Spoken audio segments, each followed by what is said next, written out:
नमस्कार. उन्हाच्या तडाख्याने धुरपडणाऱ्या महाराष्ट्रात येत्या आजपासून दिनांक 16 रोजी पावसाला पोषक वातावरण तयार होत आहे. काही भागामध्ये ढगाळ वातावरण राहणार असल्याने उन्हाच्या तडाख्यातून थोडासा दिलासा मिळण्याची शक्यता निर्माण झाली आहे.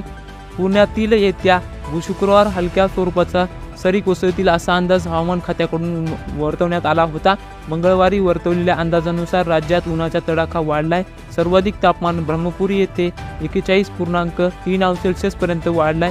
राज्यातील प्रमुख 30 पैकी 14 शहरांमध्ये कमाल तापमानाचा पारा 40 अंश सेल्सिअसपेक्षा जास्त तापमान नोंदण्यात आलेला आहे. पुण्यात 2 दिवसापासून कमाल तापमानात 30 अंश सेल्सिअसच्या दरम्यान नोंद झाली आहे.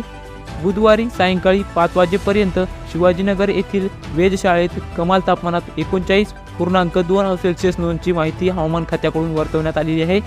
शिवाजीनगर येथे अवघ्या 48 तासात किमान तापमानाचा पारा 3.7 अंश सेल्सिअसपर्यंत कमी झाला. मंगळवारी सकाळी 8:30 वाजेपर्यंत किमान तापमानाचा पारा 22.4 अंश सेल्सिअसपर्यंत गेला आहे व 9 अंश सेल्सिअसपर्यंत घसरला आहे. शहर आणि परिसरात पुढील 2 दिवस म्हणजेच बुधवारी आणि गुरुवारी दुपारपर्यंत आकाश निरभ्र राहून आकाश ढगाळ होईल. त्यामुळे सोमवारी आणि शनिवारी हलका पाऊस पडण्याची शक्यता वर्तवण्यात आली आहे. तरी मित्रांनो, वातावरणामध्ये जर अचानक बदल झाल्यास आपण आपल्या चॅनलवरती नवीन अपडेट्स घेऊन येत असतो. त्यामुळे तुम्ही आपल्या चॅनलला सबस्क्राईब करून बेल आयकॉनला प्रेस करा. व्हिडिओ आवडल्यास व्हिडिओ लाईक करा, शेअर करा. धन्यवाद.